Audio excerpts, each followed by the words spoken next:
ఉన్నారు వారితో మాట్లాడదాం. ముందుగా ఆర్పి గారు నమస్తే అండి. నమస్కారం అన్న. రైట్ సార్, నమస్తే మేడం, నమస్తే అండి.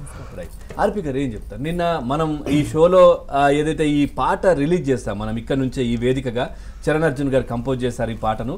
సో దాంట్లో చాలా అద్భుతంగా గతంలో జగన్మోహన్ రెడ్డి మండదా అని అన్న ఒక్క మాటకు మరి రాష్ట్ర ప్రజలు ఏ విధంగా మండిపోతున్నారు ఈ ప్రభుత్వం పైన, జగన్మోహన్ రెడ్డి పైన అనేది ఈ పాటలో చాలా అంశాలు విజువల్తో పాటు కూడా ఒక మంచి గొంతుతో మేడం పాడారు. తర్వాత విజువల్స్ కావచ్చు, దాంట్లో మ్యూజిక్ కావచ్చు, చాలా అద్భుతంగా వచ్చింది. చాలా రెస్పాన్స్ చాలా ఉంది. ఏం చెప్తారు మీరు? ఎందుకంటే మనం కంపోజ్ మీరు వచ్చి మనం ఇక్కడ రిలీజ్ చేశాం కాబట్టి తర్వాత అర్జున్ గారితో మాట్లాడు. అంటే ఇప్పుడు జగన్మోహన్ రెడ్డి మండదా అక్క, మండదా అమ్మ, మండదా అన్న అన్నాడు.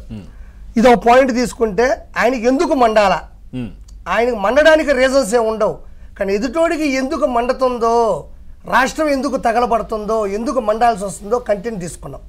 రెండో పాయింట్, చరణ్ అర్జున్ గారి పరితాపన ఏంటంటే ఇచ్చిన మాట జగన్మోహన్ రెడ్డి ఇచ్చిన మాట పూర్తిగా నెరవేర్చుకున్నాడని తెలిస్తేనే ఓటేయండి అని హిప్నోటిజం గురి చేస్తున్నాడు. అంటే అవునా కాదా చేసేసాడని డైలీమాలో చేస్తున్నాడు. ఇచ్చిన మాటని నేను నెరవేర్చానంటేనే నీ బిడ్డకు ఓటేయండి అంటున్నాడు కదా. అంటే ఇచ్చిన మాట నెరవేర్చాడు నువ్వు అంటున్నావు, అసలు నువ్వేమి నెరవేర్చావు? నువ్వు నెరవేర్చకపోతే ఆంధ్ర ప్రజలు ఎందుకు మండిపోతున్నారు, వాళ్ళకి ఎందుకు మండదా అని రివర్స్లో చేసాం ఈ పాట. చరణ్ అర్జున్ గారికి మన చంద్రబాబు నాయుడు గారికి విపరీతమైన ప్రాణం. కొన్ని సంవత్సరాల నుంచి చంద్రబాబు నాయుడు గారికి వాళ్ళ కుటుంబంలో ఉండే రెండిళ్ళు ఉంటాయి, మూడు ఆల్మోస్ట్ అన్నదమ్ములు అక్క అందరూ భక్తులు. చంద్రబాబు నాయుడు గారు చిన్న గారిని ఇంటికి పిలిపించుకొని ప్రత్యేకమైన సమయాన్ని కేటాయించి ఒకటే అంటారు, ఆయనలో ఉన్న గొప్ప విషయం జగన్మోహన్ రెడ్డి సిగ్గుతో తెలుసుకోవాల్సింది ఒకటే, చరణ్ ఎదుటోళ్ళని మరీ తప్పుగా చేయొద్దు, తక్కువగా చేయొద్దు.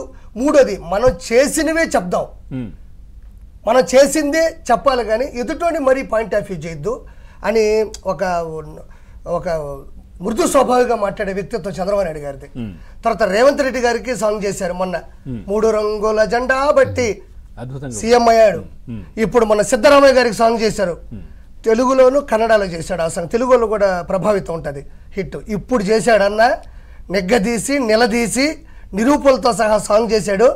ఇప్పుడు చంద్రబాబు నాయుడు గారు కూటమి, జనసేన కూటమి కలిపి ఈరోజు అద్భుతమైన మెజారిటీతో 13వ తారీఖు పడే ఓటింగ్లతో 5వ తారీఖు అద్భుతమైన మెజారిటీతో గెలబోతుంది. రైట్, ఒక్కసారి జగన్మోహన్ రెడ్డి ఏమన్నారు మొన్న జరిగినటువంటి సభలో అన్నటువంటి అంశం, ఏ అంశాన్ని ప్రాతిపదికగా తీసుకున్న పాట చేశారో ఆ మాట ఏదైతే ఉందో అది ఒక్కసారి చూద్దాం. ఆ తర్వాత పాట చూసి మళ్ళీ వీళ్ళ దగ్గరికి వెళ్దాం. మండదా